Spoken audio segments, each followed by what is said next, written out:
and I didn't want to miss the meeting, so I still came online. As you said. All right. Just okay. I'm just trying to get to a point. I'll just stop sharing the screen for a minute. I'll get back to my view there, which is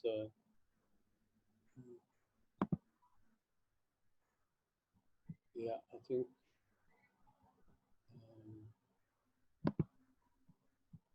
I'll mute everybody now.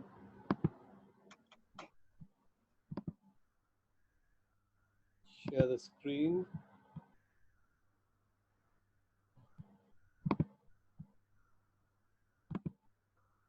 Okay. Well, as the screen says, we're going to be talking about, of course, the post-pandemic world. That's our series of lectures since we started the lockdown. And this time I want to look at what the global governments or governments all over the world are doing, not individually, but get a flavor of it. And what we are going to be looking at is to see whether we are at least getting a measure of what is involved in all this. So in a way, I've just broken it down to something a little bit more narrower. So you've got the pandemic domestic fallout, which we are all sort of bombarded every day with, all sorts of measures the government is taking, and the issues of test and and track and whatever impact it's having on society. So in a way, we are quite familiar with what is going on on the domestic front, and that covers, of course, the jobs. Sorry, I keep changing my thing. Affects the jobs, of course, very much, because I know a lot of people are on furlough. And of course, the health situation, the figures that we are being given every evening practically. Now, just a couple of comments on that I'll show it to you in the subsequent slide. And then, of course, the impact that it's having on industry. And we hear the government talking about how it's a trade-off between, health and security versus the economy.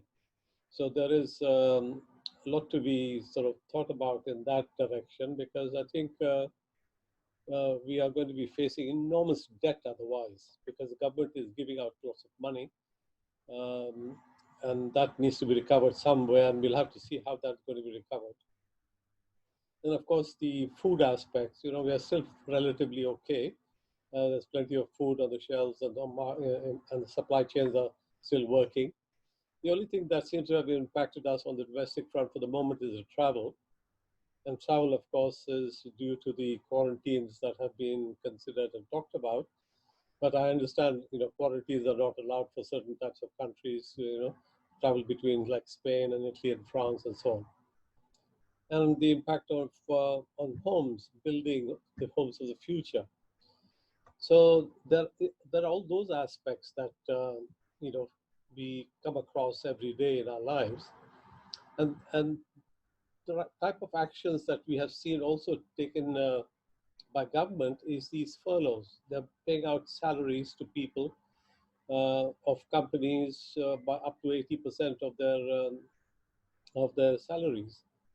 And of course, businesses are being given loans which are sort of refundable on hardly any interest rates applied to it.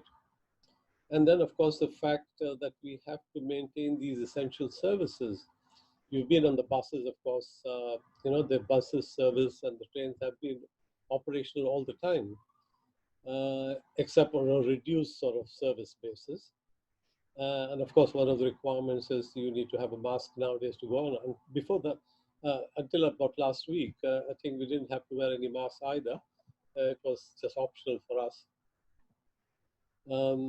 So those essential services are continuing, as the government has done a good job on that. Now, the question of vaccines is still very confused. I think there's so many people, at it, and we'll have to see whether we are in fact going to be any closer as the time goes by. And then while all this is going on, then we need to keep, the long term in mind as well. How are we going to sort of do the economy green, embark on changes that ultimately are going to pay us dividends, but in the meantime, we'll have to undergo some hardship. So those are the domestic sort of concerns that we are faced with. And of course, on the international front, there are issues that affect us as well. And that areas that affect us, of course, are the supply chains that have resulted in an enormous increase of globalization because of that. And of course, in the present circumstances, quarantines are very much there that we have to sort of face. What are the actions required at the global front? Well, since a lot of countries have debt, I don't think there is any country that I know of that doesn't have debt. And some countries have enormous amounts of debt. I think Japan is probably one of the biggest countries, the countries that has the biggest debt compared to its GDP. And then, of course, there are also international corporations that need assistance, like, say, Virgin, a big airline that needs support, otherwise they're going under. A lot of airlines are in trouble. So what we need to do as well is to try and ensure that whatever actions we do, we have the international perspective and not just the domestic one for the policies that are adopted. Very, very important to keep that in mind, because when we come out of this pandemic, it is the international sort of relationships and that you have to work with. And they can't be sort of pushed aside. Although we're going to be coming out of Europe at the end of the year, as Boris says, it means that sooner or later we'll have to sort of strengthen our economic ties with the rest of the world. And therefore, I think it's essential that whatever domestic policies we adopt, we keep that in mind. So international cooperation is very essential. And of course, climate is underlying all these ideas to bring about the change. So here we are. Let's go into it. Now, some of the things, can you see the full thing there? Because I've got this thing here. I can't. Yeah, okay, right. Every evening, we get to sort of have a press conference, as it were, in Downing Street, give us the figures for the day about the infections and the deaths and so on. But the problem with these figures is that I don't know how much credibility one can give them. It's a very difficult task to be able to assess whether the patient who has died of corona, or was it because of an illness that was already there, which made it worse by having corona, that sort of idea. And not only that, other countries have different ways of measuring their sort of figures as well. So we need to be able to see how we compare with the rest of the world, and let's see how that does work. Now, this is a chart I thought would be interesting, because this is, again, trying to understand if you can try and make the figures as like comparing apples with apples. And in order to do that, what they have done is to look at the total deaths in terms of what have happened, as opposed to what has been reported. So in this case of UK here, for this particular week of March 14th to 10th of March, we had 10,000 deaths, but the total deaths were 15,000 in excess of the figures comparable for the previous year. So you can see how it works to try and see whether the figures that are being quoted every evening in front of the TV, are they real, or how far off are they? And the figure that we get from here is that they're off by about 30%. See? So that's quite a big sort of difference. And we can say it's probably a similar type of situation with the rest of the countries, that their figures are also off. And that is a bit sort of sobering. Nevertheless, we just have, those figures given to us. Now, this is just a comparison in terms of 100,000 people, and how many deaths have occurred per 100,000. The case of USA is about 30. UK is about 56. That's quite a high, which means the density of UK cities and all that have something to do with that. Italy, of course, was the first one, and they are also very tightly packed as countries go. But I think the one that is outstanding here is USA. Because of the size of the country, I think their sort of deaths are quite higher than the other countries to date now. Now, who has also, in fact, shown some little preparedness for meeting this critical care? Now, USA has been very good at that. Total number of critical care beds per 100,000. So, although they have been well placed, yet the number of people who are dying is huge. So, there is a big mismatch between what the facilities that are available as opposed to the policies adopted. So, we can clearly see here that despite it being the richest country in the world, and having all these sort of facilities and equipment at its disposal, yet it has seen the largest number of deaths taking place and the largest number of infections. And to top all that, what we have is the medical coverage is very, very sort of poor. They don't have a national health service over there as we do here. They have what is called the Medicare and Medicaid, which is really given to people who are aged or who are unable to afford medical care at all. Anybody who doesn't fit that bill has to pay and has insurance, and that's quite a lot of money to be paid every month. I know my sisters live there, and one of my sister told me that she just had to do the job only to pay the medical insurance. It was something like $600, which is quite high. And that all went to the medical, and of course, the husband was earning something and they lived off that. So you can see it's a terrible situation as far as USA is concerned. Okay, these are the figures that we have for June 28th. Total cases are just under 10 million. New cases there, and total that's close to 500,000. And the other thing that we can see also here is this, that since April, we haven't had a decrease, but we've had an increase. Sorry, see, we've had an increase of infections, deaths as well, new cases as well gone up. Total deaths have also gone up because of the increase everywhere. So what is happening is that since April, we have started to see it's still increasing, and WHO also has said that it is still not subsided, it's still on the increase, and yet we have adopted policies of loosening lockdown.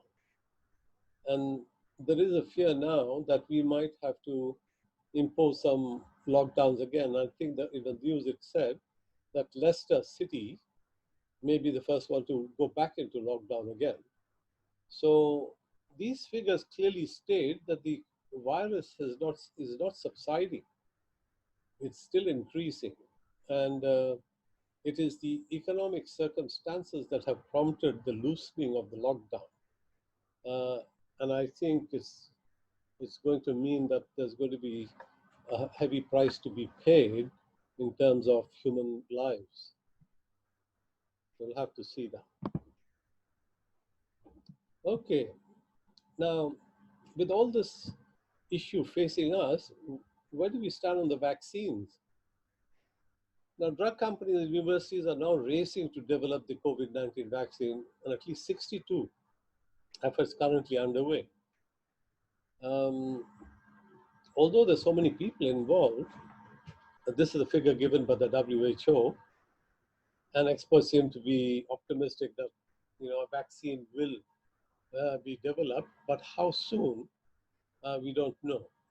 They're confident that there will be a vaccine because they think that the vaccine can produce antibodies, which is necessary for protection.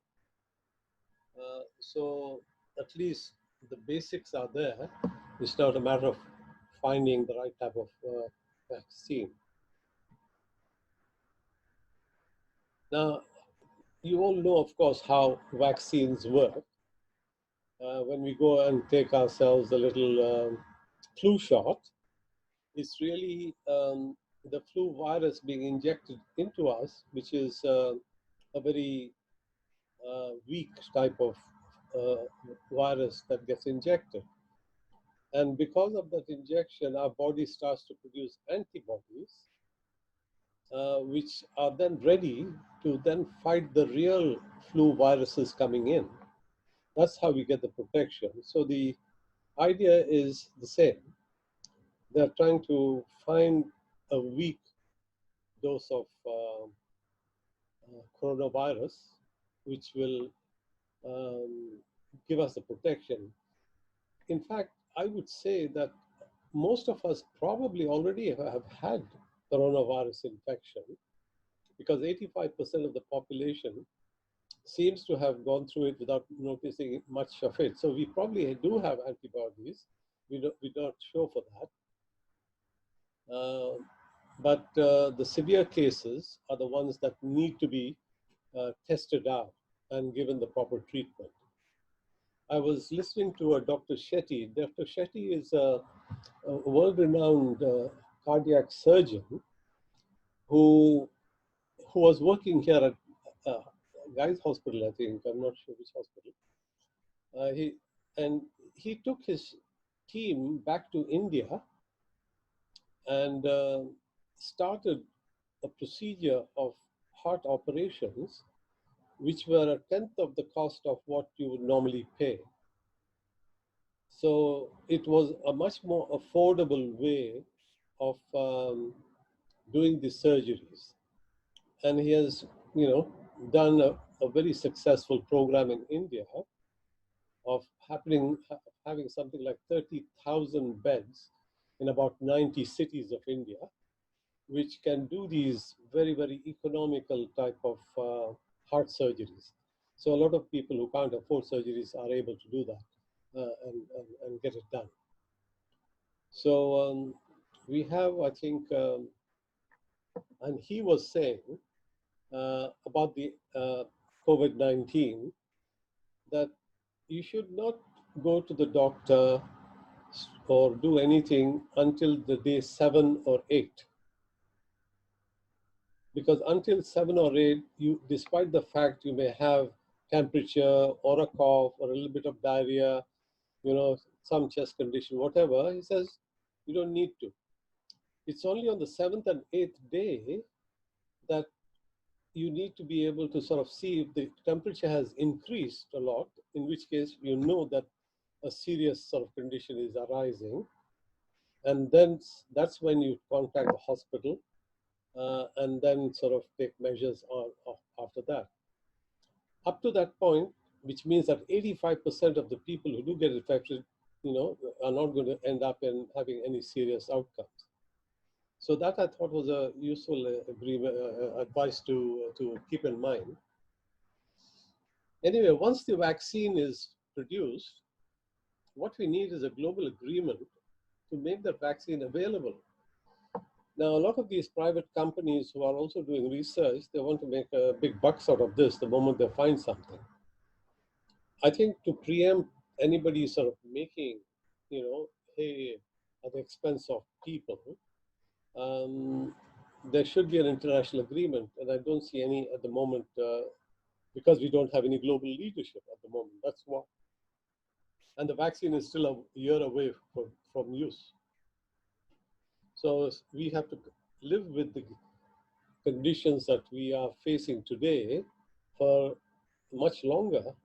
I think the 4th of July is not going to be a holiday in terms of having to go out and live it up and start going back to your normal bad habits. Okay, how are the countries responding to, everybody has become aware that the amount of money that has been spent globally on health is not sufficient. And this gives you an indication of how money is being spent. The blue sort of lines here are public government type of effort and investment done. And the pink one is the one where private healthcare systems are provided. And if you look at USA, it's spending the most, as it were, on health, but most of it is private. And only this Medicaid and Medicare is this blue bit here. We are here somewhere, UK. Most of ours is government, which is NHS, and we have a private sort of, portion as well in it, but it's a smaller portion, you can see. So in terms of, the richest country here, and having the worst sort of outcomes, means that something is not quite right there. Apart from the healthcare system, maybe it's the Trump government which is sort of not playing the cards right, but whatever it is failing the people. Okay, it says the same thing what I just said. It says the United States spent the most on healthcare in 2018, equivalent to nearly 17% of GDP, and that's above Switzerland. The next highest spending at 12. Germany and all those countries 11. Therefore, we have essentially, the same thing that we saw on the graph here. So as spending goes, UK is middling. We saw that we were in the middle of the graph, and therefore we are not in any way doing any worse, but we certainly are doing a lot better than, most of the world. How much do countries spend on health? Yeah, again, that's the same thing here. We saw that figure. And then again, this is government, and this is just showing you in bigger candles, as it were, than the little narrow ones that we saw earlier on.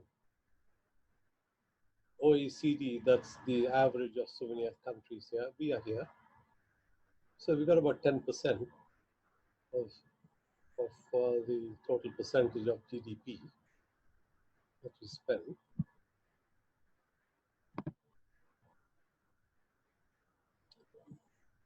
Well, here again, how much each country is spending in 2020, the pandemic year.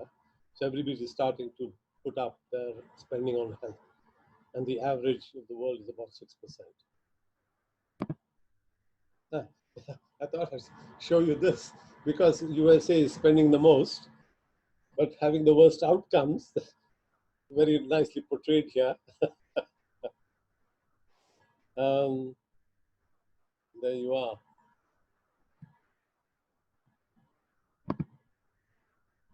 Okay, what's happening in Asia and Africa?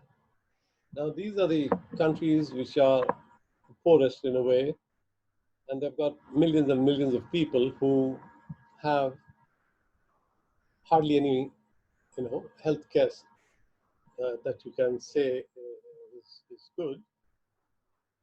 And each year there's more pressure on these healthcare systems that they have because poverty is increasing. in those countries. And we may ask why, and I think the question arises because of the economic circumstances prevailing in the world. There's a trade war going on, and all sorts of, tariffs being imposed and conditions being put and so on. So you can see the value of good leadership makes for, improved lives for millions of people all over the world. And bad leadership means, millions will die. You don't have to have necessarily a war to kill have those types of damage being done to countries and the people. It's just bad leadership will do the job very thoroughly as well. In Africa, it says about 11 million people fall into poverty every year. So you can see there is a tremendous amount of work to be done. And I feel the only way that can be advanced here is, as I show it to you in subsequent thing, is through these measures that are going to be adopted through technology. Okay, question of jobs. Globally, how is the situation? There are nearly 200 million people who could end up out of work. This is the graph up to April 2020. And you can see workplace closures and recommended workplace closures. So you're going to have a lot more people coming unemployed because of closures taking place of companies in every country practically. So the unemployment could be resulting from these closures. And that's the same figure, sort of approximate, 200 million. This is an ILO, International Labour Organization figure. Now, what about the economy? What is the situation? All these green areas are where the 2020 will show some positive growth. You can see dark green. I don't know if there's any dark green in the world. Yeah, there is one here. I'm not sure which country that is. Greater than 10%, right up to about 1 to 2%, which is light green. But nevertheless, on the positive side.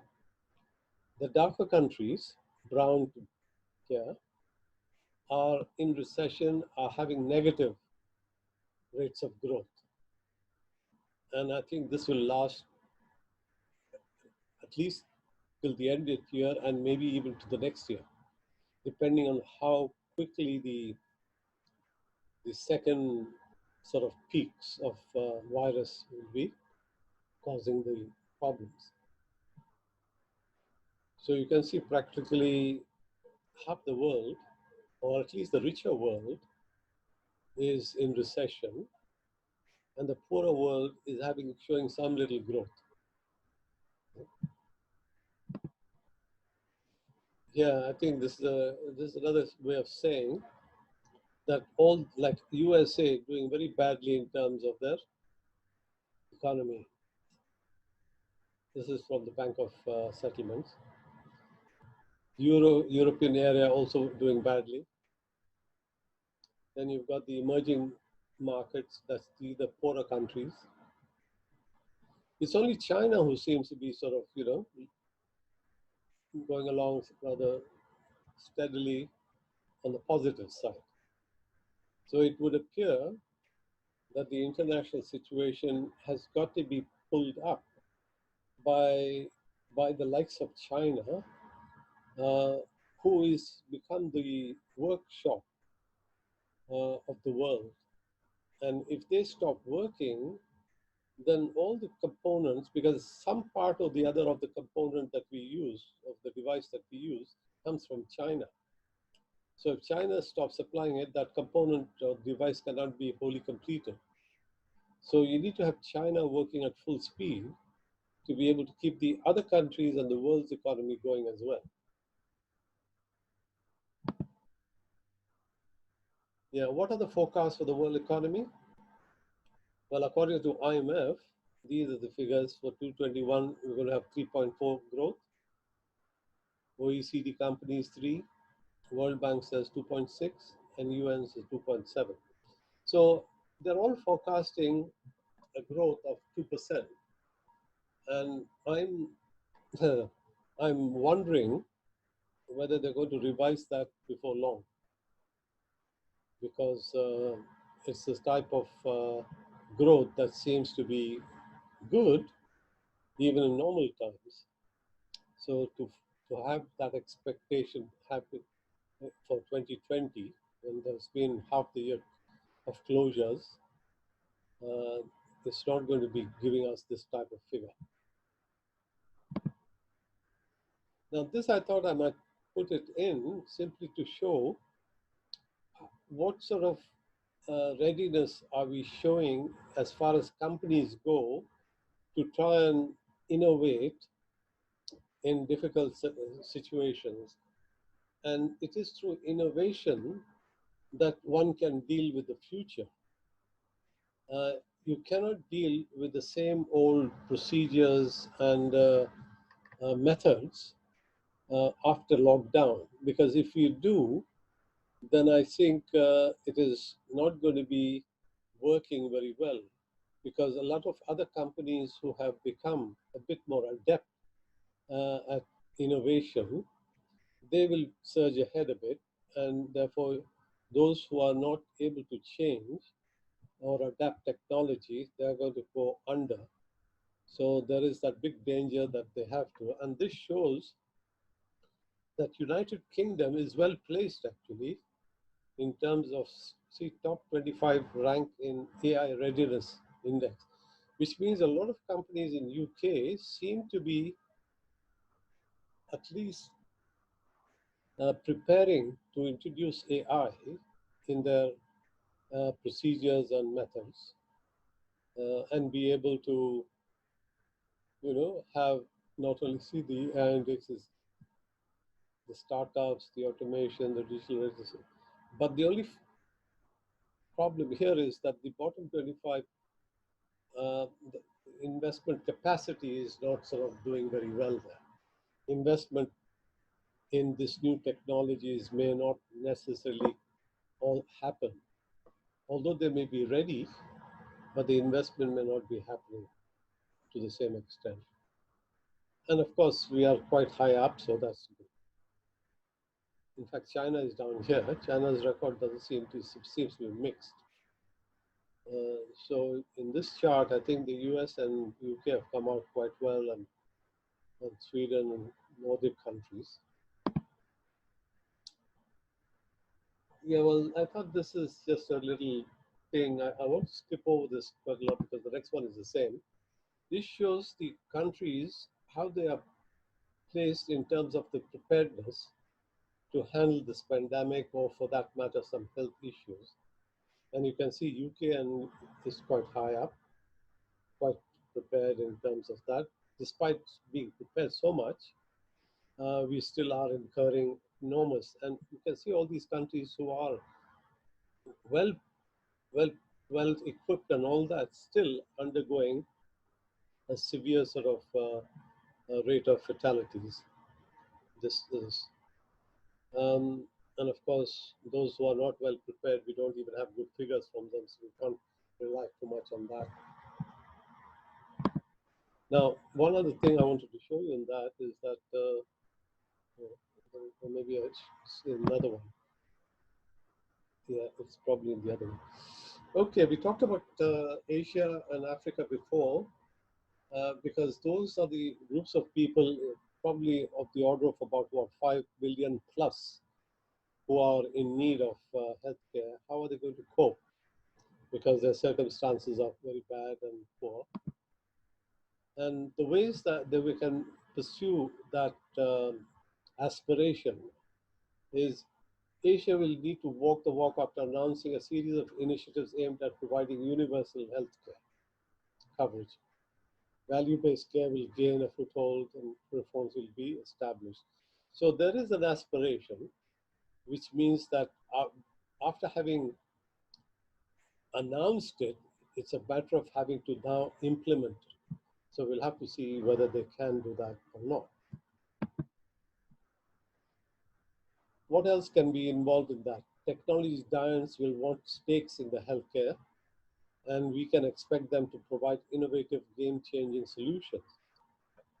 Now, we also heard, I think you might have about, we are also undergoing, if I wanted a doctor to talk to, I have to talk to him on the phone, and he calls me back, and I think they give us a video type of link to have an interaction already.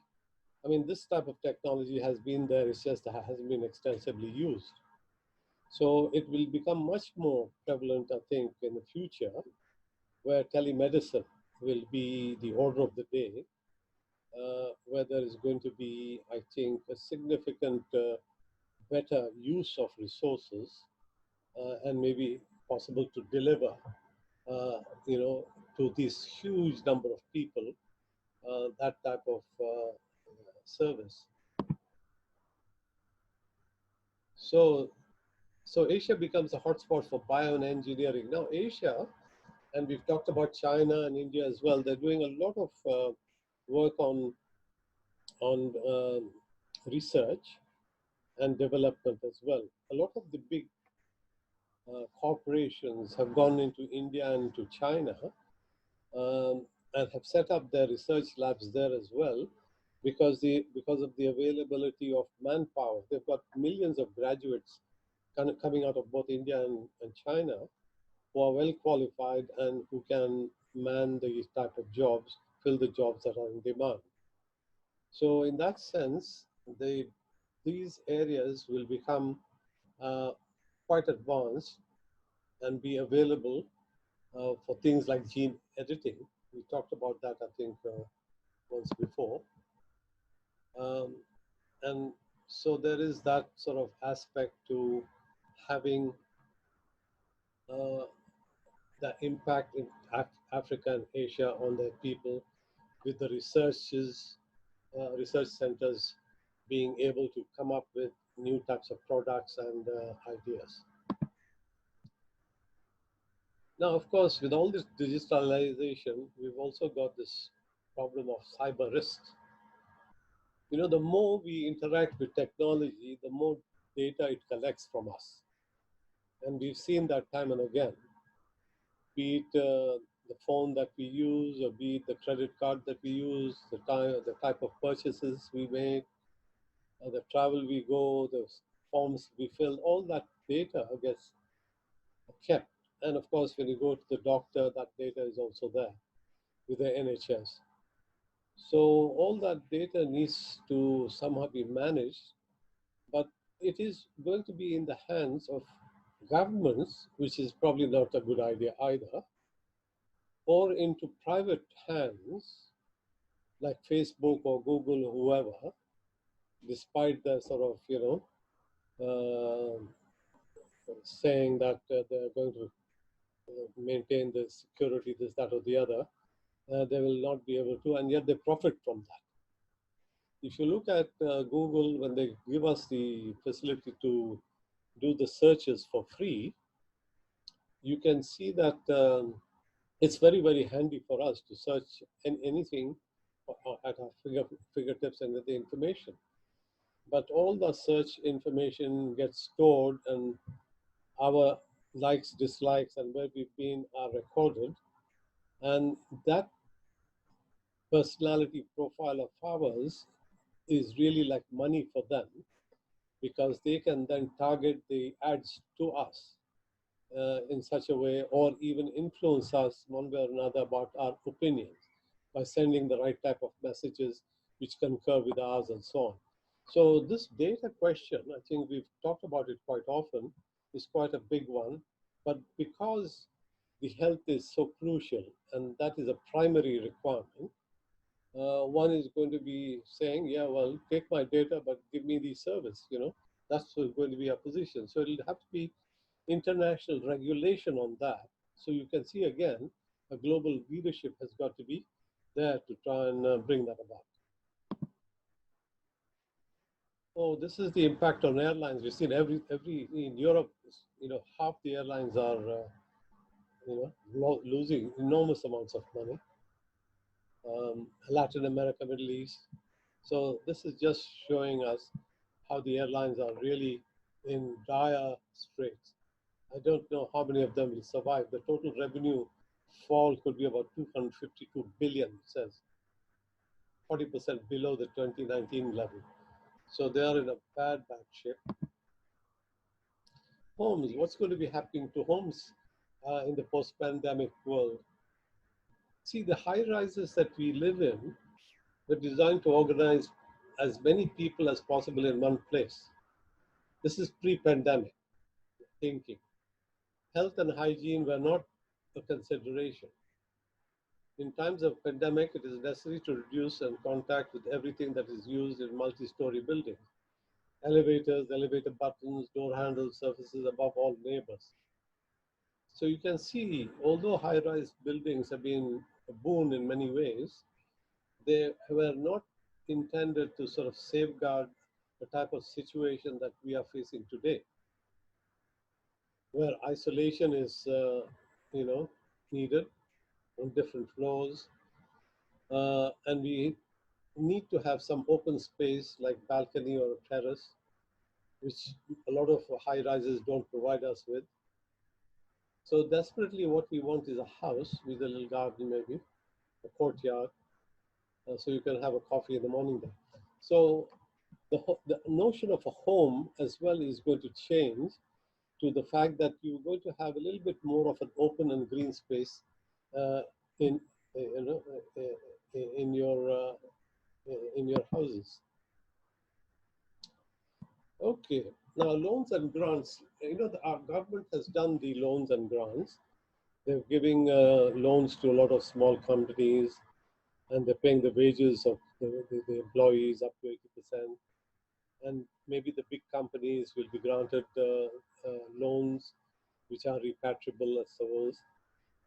These employee money that has been paid to SMEs, the small and medium enterprises, that is like a grant. It's not going to be paid back to the government. Because if I have been paid 80% of, if I was working, I would sort of use it for my living. And I wouldn't be able to pay that back. So that becomes a grant, and that's what most of the employees are living on at the moment.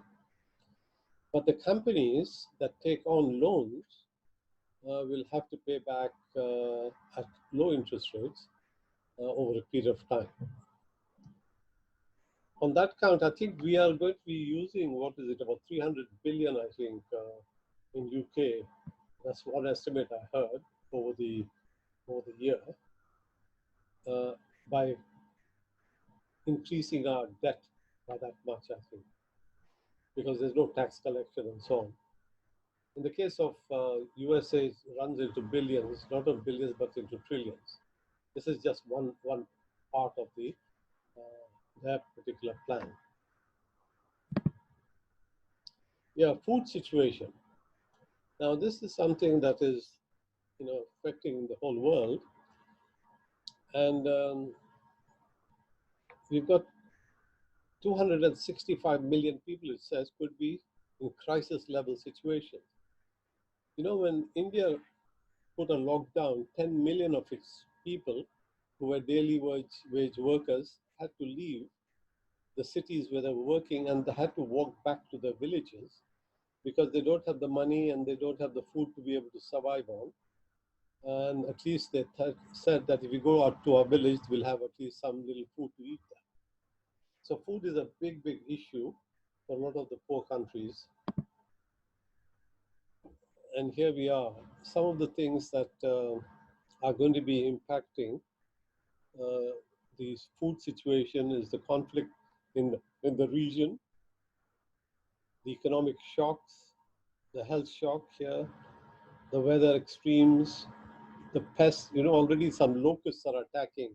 Last I heard was they were in Delhi, attacking Delhi itself. And they were in East Africa before that, some weeks ago, and displacement as well. So these are the issues that are facing the common man,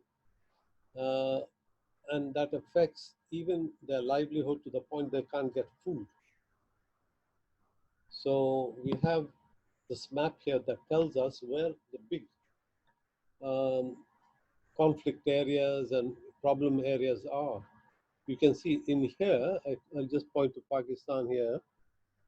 They've got this conflict here, and they've got this other thing here, which I'm not sure what I've forgotten that. These signs of, oh yeah, it is, okay. It is here, food security. This is the conflict. This is the economic downturn. This is lack of manufacturing, agriculture affected, the locusts, the pests. So these are the areas of the world that are impacted. You can see this East Africa is impacted a lot, Central Africa, and even the Middle East here. So in Afghanistan, basically, to a large extent. So the food situation of these people is dire.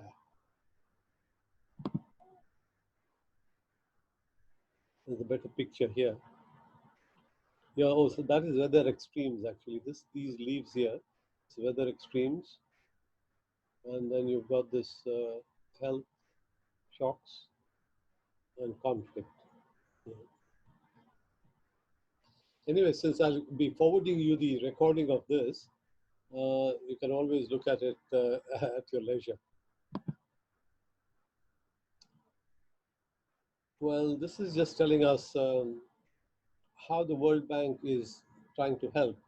Now, in the numbers that I've quoted before of how the domestic sort of what our chancellor has given out to public to support UK industry and people, this is a pitiful sum. 12 billion is not a big number. Just UK alone is going to be spending 350 billion in trying to revive its, maintain its industry and revive it. And of course, as far as USA is concerned, the figure goes up to 3 to 4 trillion. So you can see those amounts compared to this World Bank pledge is minuscule. But nevertheless, it's something.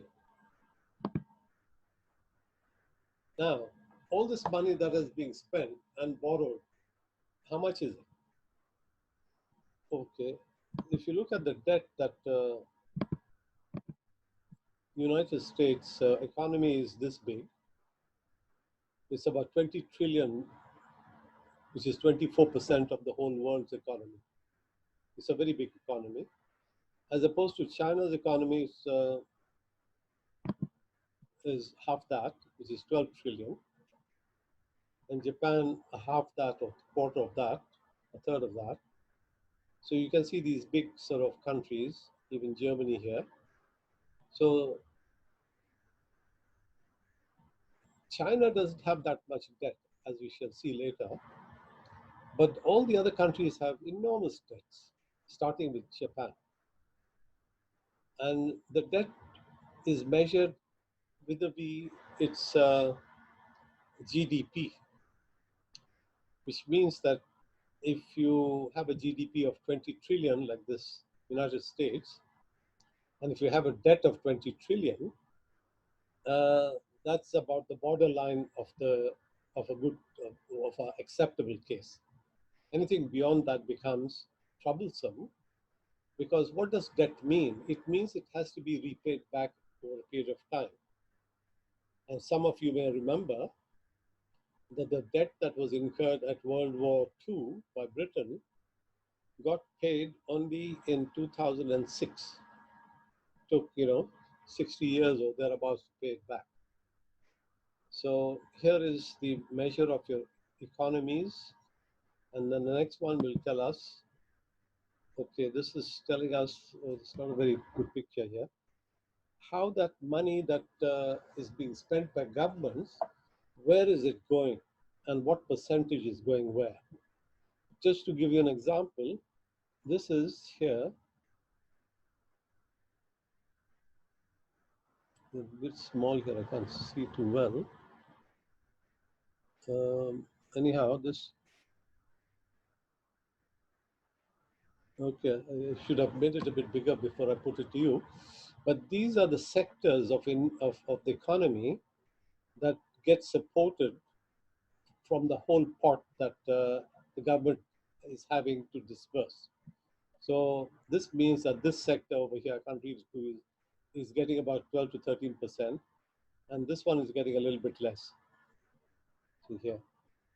So when you look at it yourself, you might want to blow it up a bit, and that will just give you an idea where the government is spending the most money at. In USA, where is the most money going in as far as the public paycheck? That's the PPP program, the paycheck protection, and that is going to the Midwest. In fact, that's where the Trump supporters love. Maybe that's a coincidence. He's already, trying to sort of soften them up a bit. Okay, debt crisis. Who has the biggest debt? Japan. It has 237% of its GDP. So it's in real trouble as far as repayment and servicing of debt. Italy comes next, and USA is just about 100, the borderline there. We are a bit less at 86%. So the question, the thing that I told you about, why every country is hesitant to sort of take too much debt on is because they have to repay it back. And repaying back is not easy because it means subsequent generations are burdened by this debt, which they themselves didn't create. Now, in relation to all that debt that we were talking about, China's debt is very low compared to all the others. See, China is here. So if you look at the G7 countries, they're all here. They all have enormous amount of debt. And China has the least of that. It has the same debt as Turkey or Zimbabwe, I think Zimbabwe, South Africa rather. So you can see that it's well placed to come out of this pandemic with lots of money in its pockets. And my feeling is that already I saw somewhere that they're buying up a lot of assets, not only in Europe, but in Africa. And one of my future talks will be on Africa as to where the money of China is going into Africa.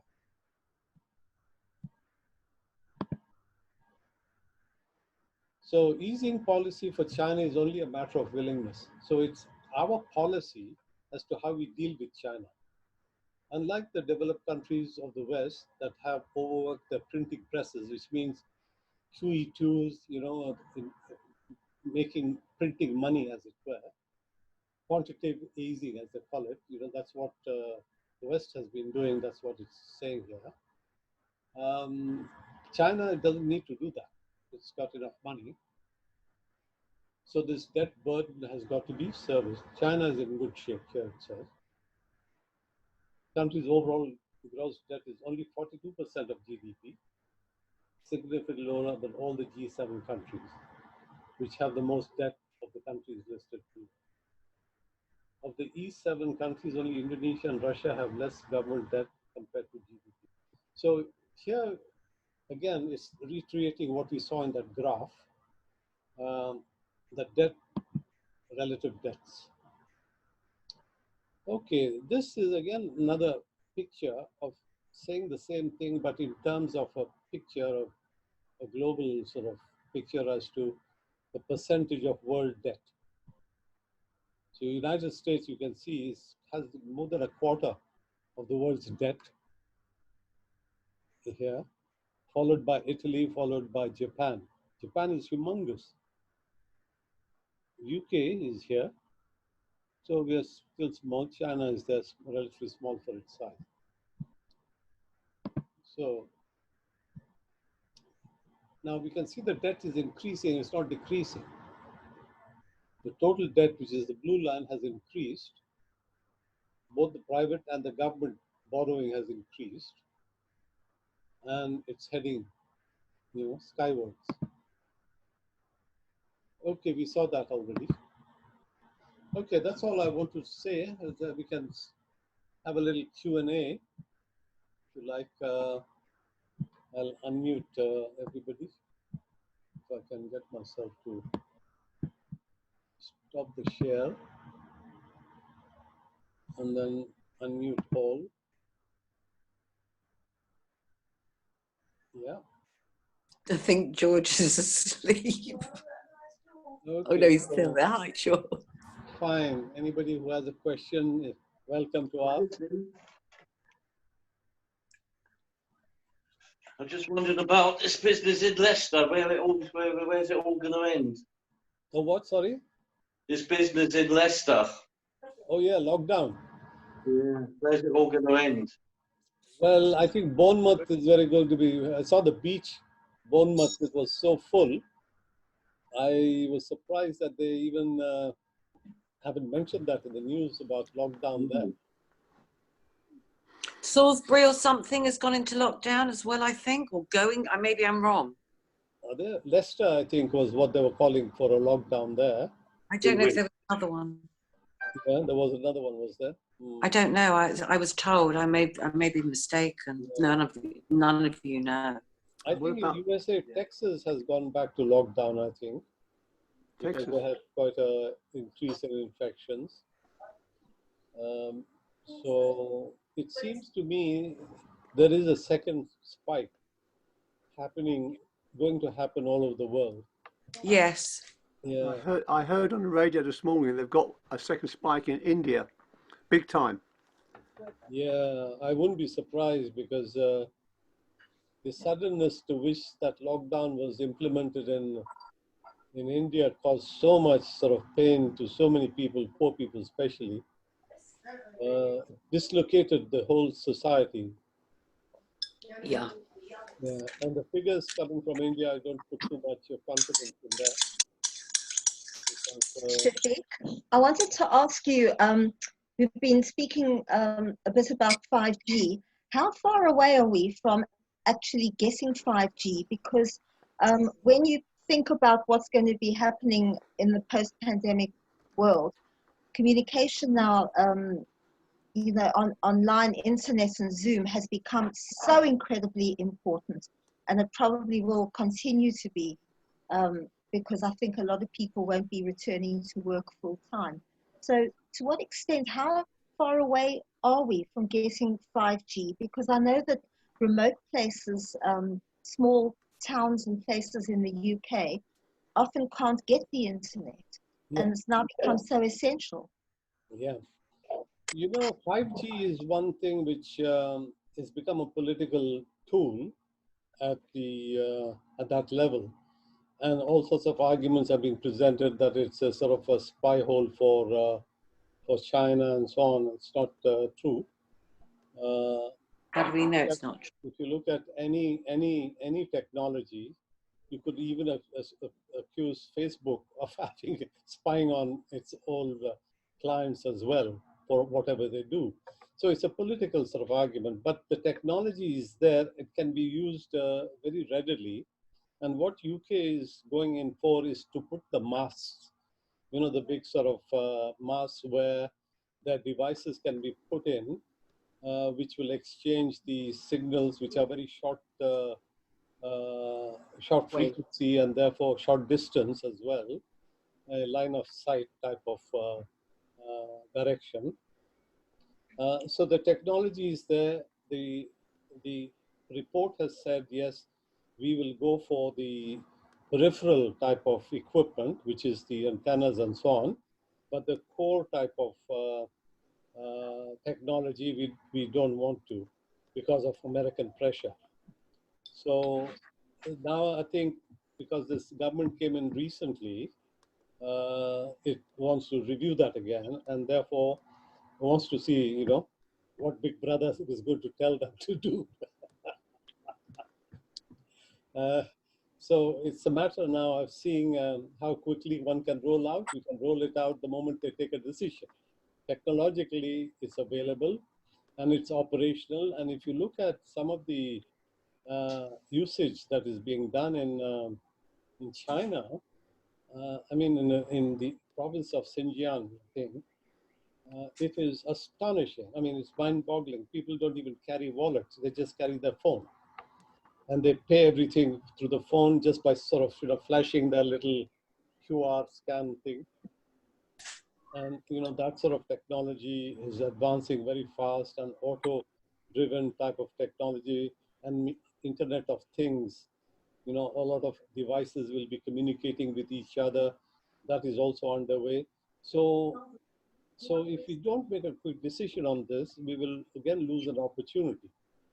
And the other opportunity is to sort of go with it, completely, so that we have the advantage over Europe, because Europe is still also dithering on this. See, so if Boris says we want to surge ahead, he should take a bold decision and say, yeah, we'll go, with 5G, and have the advantage for UK. Of course, this thing about spying and all that, one can put enough controls there to sort of ward off that. And also security people have given the go-ahead, saying, no, there's no problem with security, So it's just a governmental decision that needs to be taken. I was going to say something. A friend of mine lives in a remote place where they have no internet. And because he needed it for business, he got internet directly from a satellite. He paid something like £80 a month, and he got satellite signal into his home in order for him to go onto the internet. So why hasn't anybody actually proposed that for these remote places, that they actually beam the satellite? There are enough up there to actually give, it's like when you're on a boat on the sea. Okay, they have to have, they pick up the satellite. Yeah. Why are they not applying that technology? Why isn't there a company that actually offers that for cheaper prices than that to these remote places? It's absurd to me. Yeah, I think those services can be provided, because I've got a Sky dish that gets me the TV channels, and through my telephone line, I get my broadband. But through the dish, also one can have the broadband coming in, and that it's much faster, Yeah, at the moment, see, if you have a telephone, you can access internet through 4G itself. You don't need to have anything beyond than just your little handset. I know, but when you go to places like, in the country, I can't remember, near Cheltenham, there was no internet connection. There was nothing. It was just in a dip. My friend lives 8 miles from Bristol in a town called Chew Magna. And she said that Wi-Fi is intermittent. And when she said to me, another mutual friend, she said, will you tell her? She doesn't believe me. When she rings me on my mobile, I can't get any signal. She said, sometimes I can get a signal during the day if I go to the bottom of my garden. And I said to her, well, how do businesses work in your town? It's not that small a village. She said they're all complaining. It's satellite technology is exactly the way of doing it. I mean, he just has a satellite dish that brings it into his home. He pays for it because it's the internet that he needs. It's a special service, some sat service, not Sky. Yeah. But it works. Yeah. My friend has a landline at home which works perfectly. So, I mean, Shafiq, if you say someone has a telephone, I know I can always get my friend on their landline. That works. But there's no fibre optic, unfortunately. They haven't invested that. That's why I'm saying that these sat companies that actually just provide, I'm talking about the type of satellite service that when a boat is on the sea, it picks up a signal. They have to be in communication. And it's that strong signal coming from one of these satellites that's just, beamed over it. So whether you're in a dip or you're not in a dip, okay, your house is located in a dip, you're still going to pick it up. One of I think the second lecture of this series that I did was on Starlink. I don't know whether you remember that. I don't. I may not have been present. Starlink is the global internet. It's the one that Elon Musk is trying to do, and he's already put about 800-900 satellites up there, which will provide a global internet for any service is amazing. service. Exactly. And when Labour talked about giving a free internet service, they had this in mind. Sooner or later, you will be able to access this at a very affordable price with just having a small little antenna dish, wherever it is in central That's Congress, it. Yes. powered by solar cells. Yeah. You'll be able to How catch brilliant. internet there. Yeah. That's brilliant. That is so brilliant. But I think it's essential for people to be able to communicate without the fear of you know, that somebody's going to cut your internet off. Coming from the satellite, directly from a satellite. That's the way that I see it. Yeah. You know, if you get the newsletter, I've given Gilly and Amalia the links to all my talks of. Oh, I saw it today, funnily enough, and I thought to myself, I'm going to go back and listen to them. I sometimes do listen to these very good. again, because I remember things afterwards, and I find, to me, somebody asked me, really, what is it about? I said, it's tomorrow's world. I mean, and your reasoning for doing it, you know, and where it goes, and I love it. Well, see the links that work. Did you try the link? I tried one of the links and it worked. I've watched a few things over. Yeah, look at the second, not the first. The first one is a very general one. The second one, I think, is Starlink. So you can look at that. Okay, bye. Bye, Stanley. Bye. Bye, Stanley. Good to have you. Bye. George is sleeping. No, he's actually listening. He's actually listening. No, I'm not sleeping. I just have a dinner. Sorry, George. I thought you were sleeping. And a couple of gin and tonics. Oh, good for you. Okay. Nice thing to do. Yeah. Well, yeah, I will listen to them because they sort of, you know, I think it's when you sort of think laterally, and then I don't understand why they're not offering those services to these remote places. Almost, it's like if you're in your car and you can't get. I got lost on my way to Sarit, and I couldn't get a signal to even dial to say, you know, I don't know where I am. No, and no Waze, no Google Maps. I was just driving through, hoping for the best. So there are places that just are not covered that are close by. No, internet has become a utility now, and it needs to be provided everywhere. That's the task. But I think it should be sort of provided sort of at cost. I don't think it should be a for-profit thing. I totally agree with you. I do agree with you, because some people that I know have said they can't afford a computer or a laptop. And I know that a lot of people who are older, I think the government should take the initiative of providing courses for people who can't work the internet, because there's a lot of people, I know they're mainly older people, and they don't know how to work a mobile or an internet. Totally agree with you. It's so essential now that I think that lessons should be provided simply like via Zoom. Yeah, absolutely right. Now we are heading for a world which is much more tech sort of oriented, technology oriented, and we need to make people more aware of it. And part of the lectures at U3A has exactly that particular aim, which is to make people a little bit more aware of what is out there. Because what is out there is very interesting, and one needs to be aware of it. Right. So, I'm loving it. Thank you. Okay, excellent. Ross, any more? Are we done? I think we're done. Okay. Oh yeah, Shafiq. Yeah. Oh, are we stopping during you know, the summer term, or are we just going to continue through? I hope you don't think of stopping. My heart sank when I suddenly realised, oh God, they're going to stop doing this, and I'm not going out.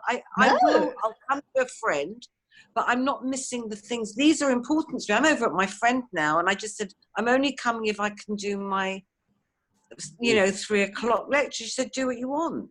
Well, it's next month, and I don't know how many of us are going to be going away in July. I mean, No one's going to be. all my plans for going away are on hold. I think we finished the term at about mid-July and start the summer program on September. July. In the summer program, I'm going to be doing 4 lectures, I think around August and September, I think. Mostly in the end of August, September. And I was thinking I might stop mid-July, but if you think I should continue, then I don't mind. Oh, I'd love you to. Please continue. I'm not going anywhere. I'm staying here in London. We're exactly the same, honestly. Or, you know, go over something that was, you know, of particular interest. You know, I mean, I just think that I loved the one about the houses in America. I was listening on the radio yesterday about, I think his name was Professor Richard Murphy, and he was thinking sort of outside the box because they are suggesting using funds for the government to issue green bonds, okay, to start converting every home to heat exchangers instead of boilers using gas. And he was quoting things, and he was sort of thinking outside the box how that can actually provide employment for those that are unemployed or going to become unemployed. And this has to be a program going forward from a green point of view, and also it is so much cheaper. You know, it becomes a heater or a refrigerator. It's the same thing. It just works both ways. It was so simple the way they've done it. You know, Yeah, I was listening to an interesting on Radio 4 on architecture as well, and they were saying how now post-pandemic our needs have changed, and we now need rooms with doors. The open plan is out the window because you can't work, do your work and look after children and do everything. Zone, They were yes. saying that they should now build things with flexible walls that you can pull in and you can make into a small room, Partition. Yeah, things like that. But And we need to have a totally different perspective now on architecture because our world has changed and so many people will be working from home. And also they need the facilities. If, say, for instance, you live in where your friend lives and you want to work from home, and that actually stops you, you have to be able to find a way of being able to have you know, broadband. Without that, we're in trouble. You know, underlying this whole change of life as we are talking about, and the greening aspect of it, comes down to one thing, and that is the battery. You know, the storage of renewable Absolutely, power. energy. And energy is now the in sort of thing for this Tesla and Elon Musk. That's why I push this notion of Elon Musk quite a lot, because he's got the vision to be able to deliver on this, not just have a vision, but be able to deliver. And those energy walls and things as well, you showed us. That's right, the power wall, which you capture the solar energy and store it in this power wall and use it at home. And then plug it in the car, and the car has the battery as well, and that gets charged. But then when it's got full and the sun is still on, or you're not using it, then you push the power to the grid. Into the grid. So you get a discount for any grid power that you might be using. So it's become you have free power. Free power, and you're generating income from it as well. Not just, you know, using it. Win-win. That's right. Absolutely. Yeah, I think it's so clever. It's so, you know, and it's, what's the word I'm looking for? People thinking laterally. Yeah. But you've got to be able to find a way for such people like your friend, Giselle, to be able to work from home if she wanted to. And there has to be a simple solution, because if they can do it on the sea, they can definitely do it over those places that are in dips. I'm going to ask her when I speak to her again. But she's Yeah, only but she's 8 miles from Bristol. That's all. It's just that lives in a dip and they don't get the signal, and that's why you need to actually arrange for something like, I don't know, there's a shipping satellite thing that specifically target where you are to make sure you get, and that's what you're paying for. Please put it there. So they have to divert some sort of signal there. But he said it cost him about £80 or 100 and something a month. But the business is paying, and for him, it's worth it because it's a no-brainer. He can't work without it, and it's fast. It's it's not like going through when everybody's online. It's straight from the satellite. For some reason, it's faster. Right? Well, definitely worth having. It's worth talking, isn't it? That's quite a lot, £80 a month. Her income's come right down now, especially with no work. I hear you, but no, I don't think she'll want to pay £80 a month. No, of course. His business is paying. It's worth, I was going to say, but it's still worth checking out. Somebody's, to know. Very good idea, Ross. And on that positive note for Giselle and her friend as well, we'll close the session today. And we'll see you next week. Thank you so much, Yes, thank you very much. Enjoyed it. Very interesting. Thank you. Thank you. Bye, George.